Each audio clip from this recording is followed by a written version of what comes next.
மனுஷன் இந்த பூமியில வாழும்போது முதலாவது உற்சாகம் வரும், இரண்டாவது அனுபவம் வரும், மூன்றாவது தான் உணர்வு வரும். நம்ம செய்ததெல்லாம் நம்ம செய்த நாட்களை நினைச்சாம உணர்வு அடைந்து தான் அதுக்கப்புறம் தான் முழுசாம மனம் மாறுவான். ஸோ இந்த நாட்கள் நம்ம பார்க்கும்போது மார்க்கு 14வது அதிகாரம் 44 நம்ம தொடர்ந்து தியானிக்க போறோம். அந்த இடத்துல எடுத்துக்கொள்ளுங்க, வேகமா எடுத்து வாசித்து கொள்ளுங்க, வைத்து கொள்ளுங்க. இந்த மார்க்கு 14வது அதிகாரம் 44 எப்படின்னா, ஆண்டவர் ஊழியத்தை தொடங்கினார். இயேசு கிறிஸ்துவானவர் ஊழியத்தை தொடங்கும் போது 12 சீஷர்களை அவர் உருவாக்குறாரு. ஒவ்வொரு சீஷர்களுக்கும் ஒவ்வொரு வேலைகளை கொடுத்திருக்கிறாரு. அப்போ அவர் செய்த அநேக அற்புதங்களும் அவரோட பயணங்களும் எல்லாத்துலேயுமே அந்த சீஷர்கள் கூட இருக்கிறாங்க. ஒவ்வொரு காரியத்தையும் இயேசு கிறிஸ்துவை அறிஞ்சு அவர் எப்போ எந்த நேரத்தில் செபிப்பார், எந்த நேரத்தில் அவர் கடந்து வருவாருன்னு எல்லாவற்றையும் சில நேரத்தில் கேள்விக்குறியா இருக்கும், சில நேரத்தில் அறிந்திருப்பாங்க. கூடவே இருந்து அவரோட அன்பை நல்லா புரிஞ்சிருக்கிறவங்க இப்போ திடீர்னு இந்த அவரோட சிலுவையில் அறியறதுக்கு முன்பதாக என்ன நிகழ்ச்சி நடக்குது, என்ன நிகழ்வு நடக்குதுன்னு சொல்லிட்டு காலைவேளை நம்ம தியானிக்க போறோம். ஸோ மார்க்கு 14வது அதிகாரம் 44 நம்ம வாசிக்கலாம். அவரை காட்டி கொடுக்கிறவன், நான் எவனை முத்தம் செய்கிறேனோ அவன்தான், அவனை பிடித்து பத்திரமாய் கொண்டு போங்கள் என்று அவர்களுக்கு குறிப்பு சொல்லி இருந்தான். இங்க என்ன சொல்லப்படுதுன்னா, மார்க் 14:44 இந்த இடத்துல யூதாஸ் அவர் நல்ல ஒரு 12 சீஷர்லயே ரொம்ப விசேஷத்தமான பொறுப்பு அந்த ஊழியத்துல அவர் தான் ட்ரெஷரர், அவர் தான் கணக்கு பிள்ளை. அந்த இதில் எல்லாமே அக்கௌண்டன்ட், எல்லாத்துலேயுமே எந்த இடத்துல மீட்டிங் போனாலும் இயேசு கிறிஸ்துவானவர் எந்த இடத்துக்கு மீட்டிங் போனாலும் அங்கே வர காணிக்கைகளாகட்டும் எது இருந்தாலும் அடுத்த மீட்டிங்க்கு உடனே அந்த இடத்துல போஜனம் ஆயத்தம் பண்ணுறதுக்கு சாப்பாடுக்காகவும் இல்லை அங்கே டென்ட்டாக எந்த காரியங்கள் இருந்தாலும் அவரு தான் அங்கே முக்கியமாக இருந்து எல்லாமே பார்த்து கொண்டு ஒரு மனுஷனுக்குள்ள திடீர்னு ஒரு எண்ணம், நல்ல உற்சாகமாக ஆண்டுக்குள்ள காரியங்களை செஞ்சுன்னு இருக்கும்போது திடீர்னு என்று கொஞ்சம் ஸ்டெப் பேக், கொஞ்சம் அப்படி பின்னாடி வரும்போது நம்ம என்னன்னாக்கா சிந்தனை கொஞ்சம் மாறும்போது அவன் என்ன செய்யறான்னா, அது பணத்துக்காக மாற்றணும் கூட இல்லை, வேற காரணங்கள் இருக்கும். ஆனால் நம்ம அதை கூட்டவும் கூடாது, குறைக்கவும் கூடாது, வேத வசனத்துன்னு இருக்குது. ஆனால் இந்த இடத்துல போயிட்டு அவன் சொல்றான், அந்த இடத்துல அவரை காட்டி கொடுக்கிறவன் நான். அந்த வேர்ட்ல அந்த லைன்ல அண்டர்லைன் படிக்கும்போது அவ்வளோ தைரியமா இயேசுவோட அன்பும் இயேசுவோட அந்த அற்புதங்கள் எல்லாவற்றையும் காண்டு பிசாசை கூட கட்டி போட்டது எல்லாமே கண்ட அந்த யூதாஸ் அந்த இடத்துல சொல்றாரு, அவரை காட்டி கொடுக்கிறவன் நான், எவனை முத்தம் செய்வனோ அவன்தான், அவனை பிடித்து பத்திரமாய் கொண்டு போங்கள் என்று அவர்களுக்கு குறிப்பு சொல்லியிருந்தான். அந்த இடத்துல சொல்லிட்டு அவர் போறாரு. இதெல்லாமே முன்னாடியே இயேசு கிறிஸ்துவானவருக்கு வேதத்தில் எழுதப்பட்டிருக்குது என்று அவருக்கு தெரியும். ஆனா இந்த இடத்துல நம்ம இது எல்லாமே எழுதப்பட்டது தான் நம்ம தெரியும், இப்படித்தான் நடக்கணும்னு கூட அங்க ஆல்ரெடி இருக்குதுன்னு தெரியும். ஆனா நம்ம ஏன் இந்த வசனத்தை நம்ம தியானிக்கிறோம்னா, ஒரு மனுஷனோட சிந்தனை, அவனோட இருதயம் எப்படி மாறுது, அவன் ஸ்பிரிச்சுவல் லைஃப்ல இருந்தாலும் எப்படி மாறுது, ஸ்பிரிச்சுவல் லைஃப்ல இல்லைனாலும் ஒரு மனுஷனோட இருதயம் சிந்தனை எப்படி மாறுது அப்படின்னு சொல்லித்தான். நம்ம கரெக்டா நம்ம சர்ச்சுக்கு போறோம், நம்ம வேத வாசனத்தை வாசிக்கிறோம், நம்ம நல்லா ஜெபிக்கிறோம், என்னோட சிந்தனை பரிசுத்தமா இருக்குது, என்ன பரிசுத்தமா இருக்குது நம்ம நினைச்சாலுமே சில நேரத்துல நம்ம என்னன்னாக்கா நம்மளோட சிந்தனை மாறும், அது வாய்ப்பு இருக்குது. அதுதான் தேவன் சொல்றாரு, சோதனை உட்கொள்ளாதபடி விழித்திருந்து ஜெபம் பண்ண வேண்டும் என்று வேதம் சொல்லுகிறது. ஸோ அதே 45வது வசனத்தை நம்ம வாசிக்கலாம். அவன் அவர் அண்டையிலே சேர்ந்து ரபி ரபி என்று சொல்லி அவரை முத்தம் செய்தான். அந்த இடத்துல அந்த யூதாசுக்கு எல்லாவற்றையும் இயேசு கிறிஸ்துவுக்கு தெரியும் என்று யூதாசுக்கும் தெரியும். ஏசப்பாக்கு எல்லாமே தெரியும்னு சொல்லிட்டு அந்த இடத்துல சீஷர்கள் எல்லாருக்குமே தெரியும். ஆனாலும் எதுவுமே தெரியாத நம்ம செய்யறது கரெக்டு, நம்ம தெரியாம நம்ம இப்படி கிளீனா நம்ம பண்ணிடணும், அவருக்கு தெரியக்கூடாதுன்னு சொல்லிட்டு அவன் அழகா கட்டி பிடித்து ரபி ரபி என்று சொல்லி முத்தமிட்டான். சில ஸ்பிரிச்சுவல் லைஃப்ல நம்ம கூட அப்படித்தான் பண்ணிடுவோம். நம்ம ஆண்டவருக்கு சில நேரத்துல ஆண்டவரே இப்படி செய்யுங்க, இப்படி தொடுங்க, ஆண்டவர் என்கிட்ட இடைப்படுறாரு, அவர் என்னோட கனெக்டடா இருக்கிறாரு, அவர் வந்துட்டு நான் ஜெபிச்சேன்னா அவர் வந்துட்டு எனக்கு இப்படி மாத்திடுவாரு, அப்படி மாத்திடுவாருன்னு அவரு நம்மளுக்கு வேலை செய்யறது போல நம்ம என்ன செய்வோம், சில நேரத்துல நம்ம வந்துட்டு பேசுற காரியங்களாகட்டும், நம்ம வார்த்தையினோட உச்சரிப்பு என்னவா இருக்கும்னா அவர் நம்மளுக்கு செய்யறது போல. இந்த இடத்துல யூதாஸ் அப்படி செய்கிறாரு.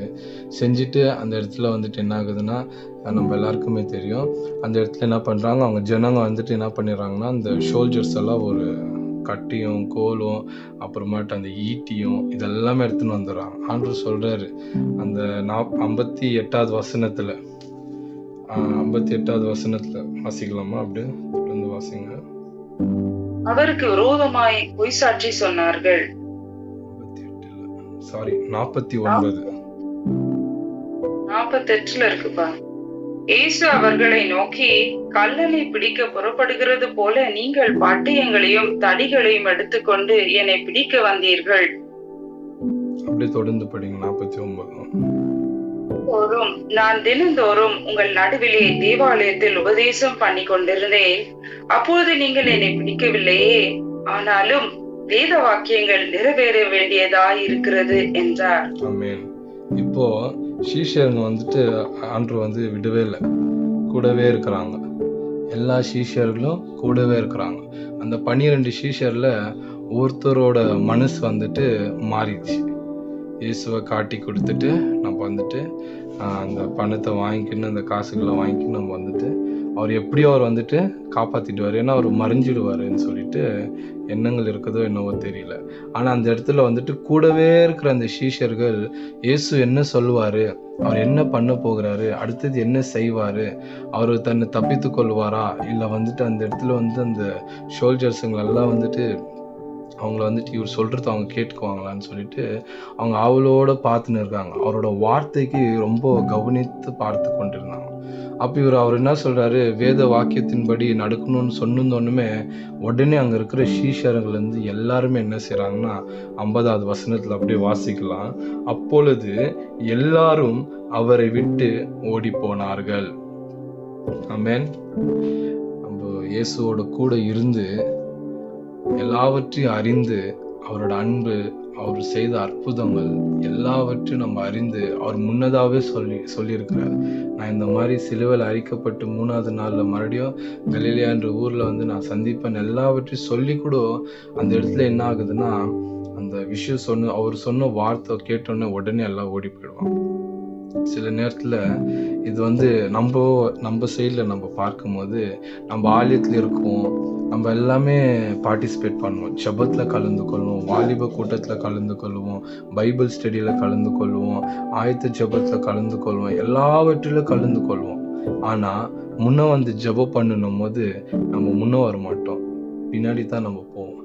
நீங்க ஜெபம் பண்ணுங்கன்னா இல்ல நீங்க பண்ணுங்கன்னு சொல்லிட்டு பின்னாடி போயிடுவோம், காணிக்க நேரத்துல பின்னாடி போயிடுவோம், வசனத்தை சங்கீதத்தை படிக்கணும்னா நம்ம வெளியே போயிடுவோம். அப்படியே ஒவ்வொரு காரியத்துக்கும் நம்ம பிரசங்க பண்ணுனா நம்ம ஆயத்தமாகல நம்ம பின்னாடி போவோம்.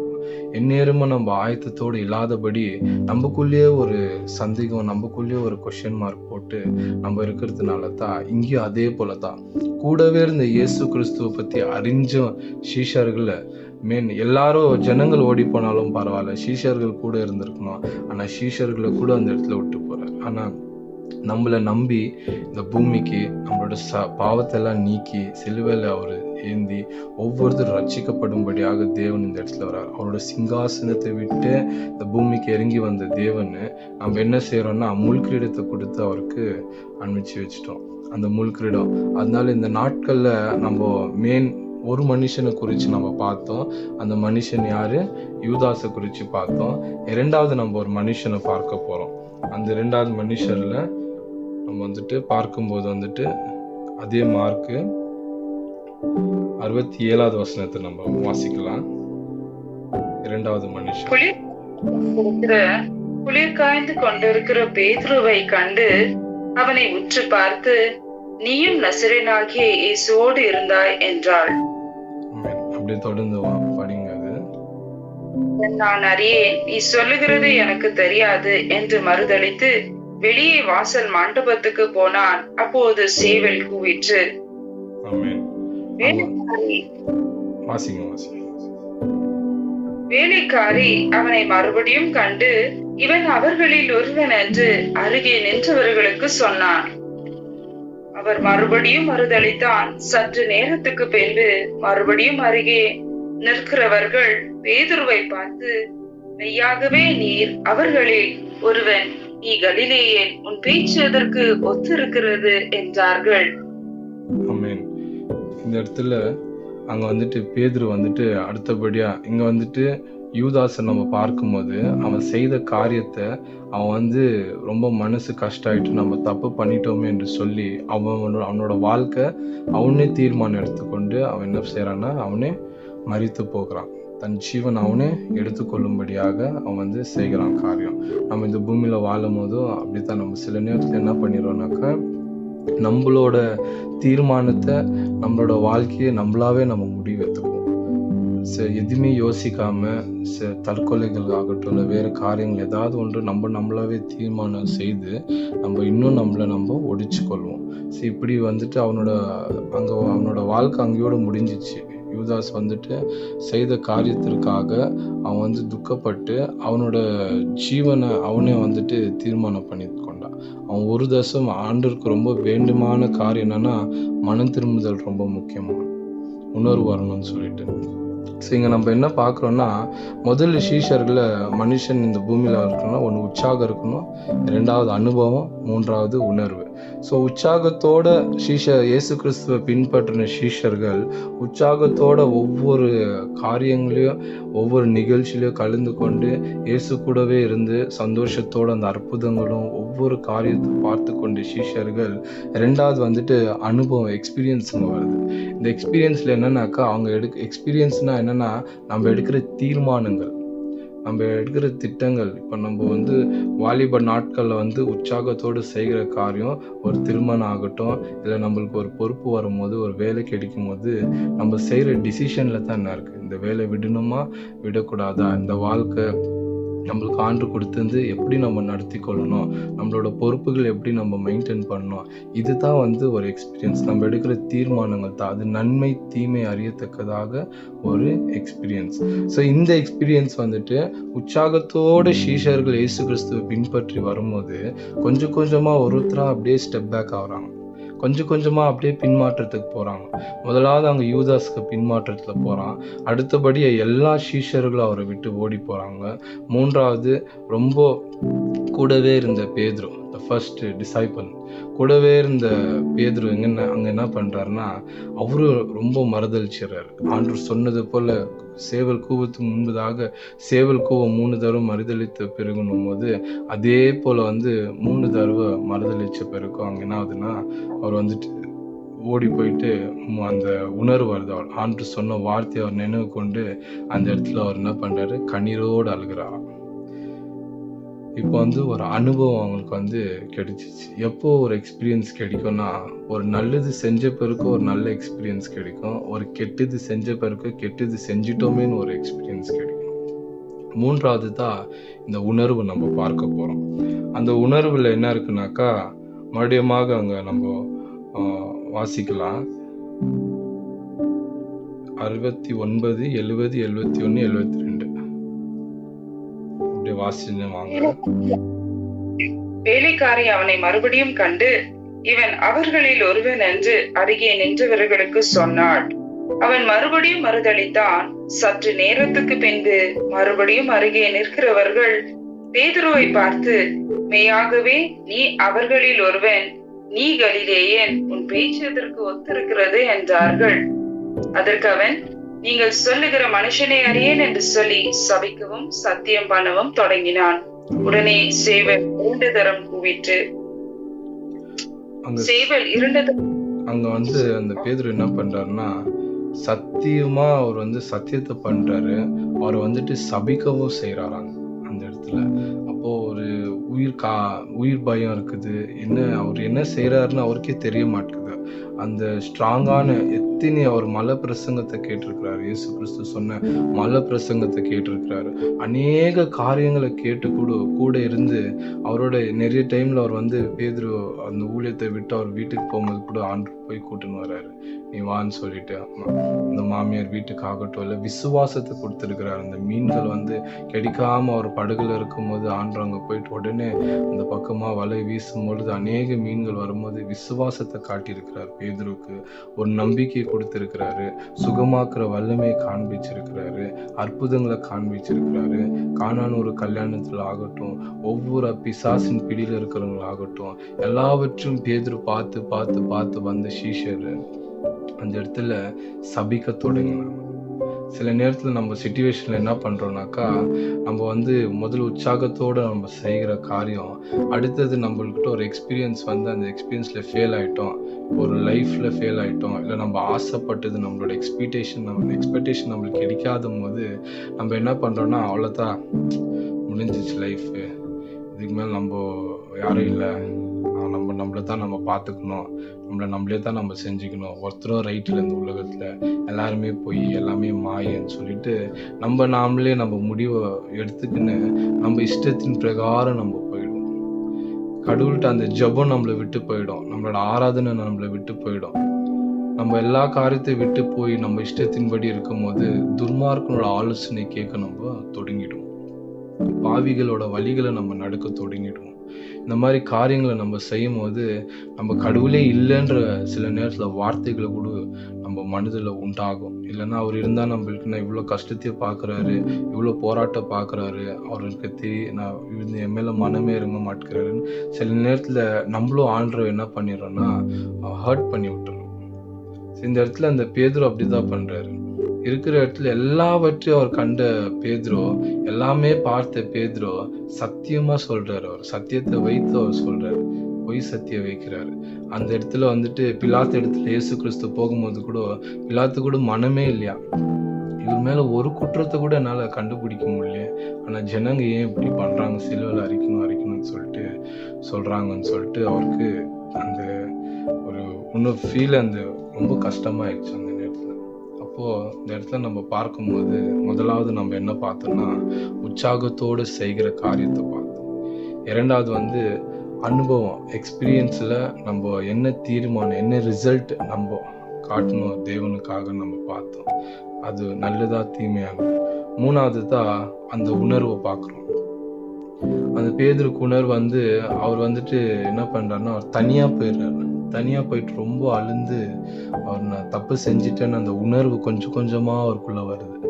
கொஞ்சம் கொஞ்சமாக அந்த உணர்வுகள் எல்லாருக்குமே அந்த உணர்வுகள் வரும்போது அங்கே என்ன ஆகுதுன்னா ஏசப்பா வந்துட்டு அந்த கல்லறை திறக்கப்படுது. அந்த இடத்துல போய் பார்க்கும்போது அங்கே இருக்கிற தூதர்கள் பேசுகிறாங்க. வாசிக்கலாம். மார்க் 16:7 படிங்க.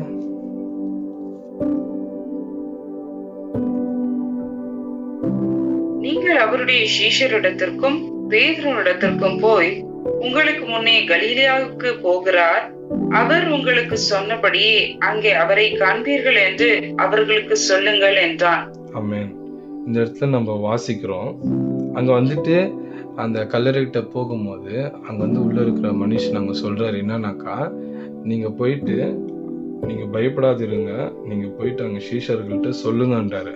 ஆனா ஸ்பெஷலா அங்க ஒரு பேரை சொல்லி சொல்றாரு. மறுபடியும் அந்த வசனத்தை வாசிக்கலாம். நம்ம 7வது வசனத்துல, நீங்கள் அவருடைய சீஷரிடத்திற்கும் பேதுருவினிடத்திற்கும் போய் உங்களுக்கு முன்னே கலிலேயாவுக்கு போகிறார், அவர் உங்களுக்கு சொன்னபடியே அங்கே அவரை காண்பீர்கள் என்று அவர்களுக்கு சொல்லுங்கள் என்றார். ஆமென்.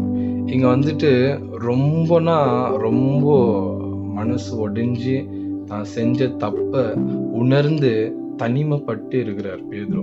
இப்ப நம்ம ஒரு வீட்டுல ஒரு 4-5 பேர் இருக்கிறோம், 6-7 பேர் இருக்கிறோம்னு வச்சுக்கோங்க. எல்லாருமே ஆள்ல சந்தோஷமா பேசின்னு இருப்பாங்க. ஆனா யாருன்னா ஒருத்தர் மாத்திரம் தனியா போய் உட்காந்து எதுனா யோசிச்சுன்னு இருப்பான். ஏதோ ஒரு மைண்டில் போயின்னு இருக்கும். ஸோ அதே போல தான் எங்கள் ஷீஷர்களில் 11 ஷீஷர்களில் 10 பேர் எல்லாம் ஒரு இடத்துல டிஸ்கஸ் பண்ணிக்கிறாங்க இயேசு பற்றி.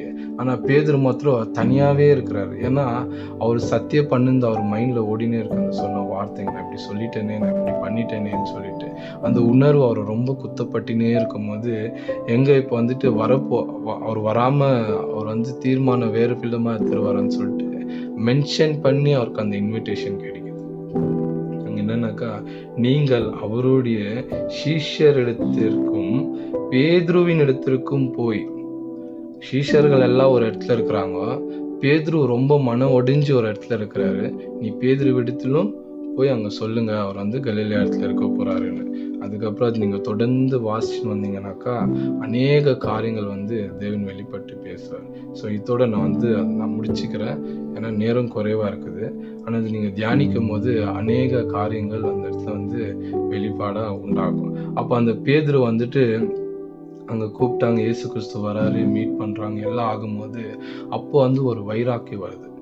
நெக்ஸ்ட்டு தான் அவன் உற்சாகத்தோட செய்யல, எக்ஸ்பீரியன்ஸோட செய்யல, உணர்வோடு செய்கிற காரியம் தான் நம்ம அப்போஸ்தலரில் நம்ம படிக்கும் பொழுது, அப்போஸ்தலர் 2:14, அப்போஸ்தலர் 3:12-15 படிக்கும் போது அவரோட வைராக்கியமான பிரசங்கம், அவர் செய்த அற்புதம், சப்பானியை வந்துட்டு தாயின் கருவத்தில் இருக்கிற சப்பானி உயிரோடு எழுப்புறாரு. அவர் சொல்றாரு, கொஞ்சம் ஜனங்க முன்னாடி மறுதளிச்ச பேதுரு 3000 ஜனங்கள் மத்தியில் நின்று, நீங்க துன்பப்படுத்தி சிலுவையில் ஏற்றின இயேசு குறித்து நான் சொல்ல வந்திருக்கிறேன்னு சொல்லிட்டு ஒரு வைராக்கியம் வருது, ஒரு திட்டம் வருது. அவரோட பிரசங்கம் வந்து ஃபுல்லாவே மாறிடுது, ஃபுல்லாவே டிரான்ஸ்பரண்ட் ஆயிடுதாங்க. இப்போ முதலாவது ஒரு மனுஷன், இப்போ நம்மளோட வாழ்க்கை நம்ம எடுத்துக்கொள்ளும் போது நம்ம நிறைய ஜெபிக்கிறோம், நம்ம நிறைய வர்ஷிப் பண்ணுறோம், எல்லா காரியமும் செய்கிறோம்.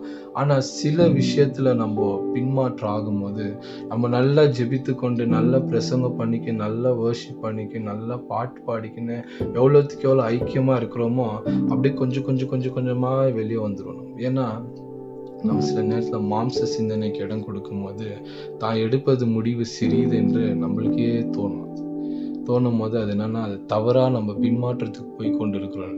நல்லா ஜபிக்கிற உற்சாகத்தில் அந்த ஜபம் கம்மியாயிடும். ஜபத்துக்கு கலந்துக்கணும்னாக்கா அந்த ஜபம் கலந்துக்கும், நம்ம எப்பயாவது கலந்துக்க மாட்டோம். ஏன்னா இன்னைக்கு முடியல, இன்னைக்கு அந்த உற்சாகம் நம்மளை விட்டு போகும்போது நம்ம எடுக்கிற தீர்மானங்கள் வேறுபட்டு போகுது, நம்மளோட உணர்வுகளும் மாறிடுது. ஸோ நம்ம ஷீஷர்களில் இந்த 2 ஷீஷர்களை பார்த்தோம். ஒரு ஷீஷர் வந்து தனக்கு தானே தீர்மானம் பண்ணி கொண்டான் தன் வாழ்க்கையை. இன்னொரு ஷீஷரை பார்க்கும்போது மனம் திரும்பி துக்கத்தோட அந்த உணர்வோடு அவன் மனம் திரும்பும் போது இயேசு கிறிஸ்துவானவர் விசேஷமாக போய் தொடுறார். ஸோ இந்த நாட்கள்லையும் நம்ம எடுக்கிற தீர்மானங்கள் எப்படி இருக்குது? நம்ம ஆரம்பத்தில் நல்லா ஜெபித்து கொண்டு இருக்கலாம், நல்ல விசுவாசம் இருந்திருக்கலாம், நம்ம ஊழியத்தை நம்ம கொடுத்துருக்கிற ஊழியத்தை நம்ம செஞ்சுன்னு நம்ம உட்காந்து நம்ம தியானித்து வேலை முடிஞ்சுன்னு வந்தோன்னே நம்ம உடனே முகலாம் கழுவிட்டு வேதத்தை எடுத்து நம்ம படிச்சுருந்துருக்கலாம், மெசேஜ் ரெடி பண்ணியிருந்துருக்கலாம், பாட்டுகளை நம்ம பாடி நம்ம ரெடி பண்ணியிருந்துக்கலாம். இந்த நாட்கள் நம்ம கொஞ்சம் யோசித்து பார்க்கணும். நம்ம இருக்கிற வேலையை நம்மளுக்கு சத்ருவாக மாறலாம், நம்மள்கிட்ட இருக்கிற காரியங்கள் நம்மக்கிட்ட சத்ருவம், நம்மக்கிட்ட இருக்கிற பணம் கூட நம்மக்கிட்ட சிந்தனையை மாற்றக்கூடிய காரியமாக இருக்கலாம். ஸோ அதனால வந்துட்டு அங்கே யூதாஸை கூட பார்க்கும்போது அந்த பணத்தில் இருந்தால் நம்மக்கிட்ட எது நம்ம ரொம்ப இம்பார்ட்டன்ட் கொடுக்குறோம் அதுவே நம்மளுக்கு வந்துட்டு ஆப்போசிட்டாக மாறத்துக்கோ நம்மளுக்கு வாய்ப்பு இருக்குது. ஸோ இந்த நாட்களில் நம்ம காலை நேரத்தில் தேவன் வெளிப்பட்ட வார்த்தைக்காக நம்ம நன்றி சொல்லி, ஆண்டவரே என்னோட உற்சாகம் அது உமக்காக இருக்கணும்ப்பா, என்னோட அனுபவம் என்னோட எக்ஸ்பீரியன்ஸ் அது உங்களுக்காக நான் வேலை செய்த எக்ஸ்பீரியன்ஸாக இருக்கணும், உங்களுக்காக ஊழியம் செஞ்ச எக்ஸ்பீரியன்ஸாக இருக்கணும், எது செஞ்சாலும் நான் உணர்வோடு நான் செய்யணும், என் இஷ்டத்தின்படி நான் செய்யக்கூடாது என்று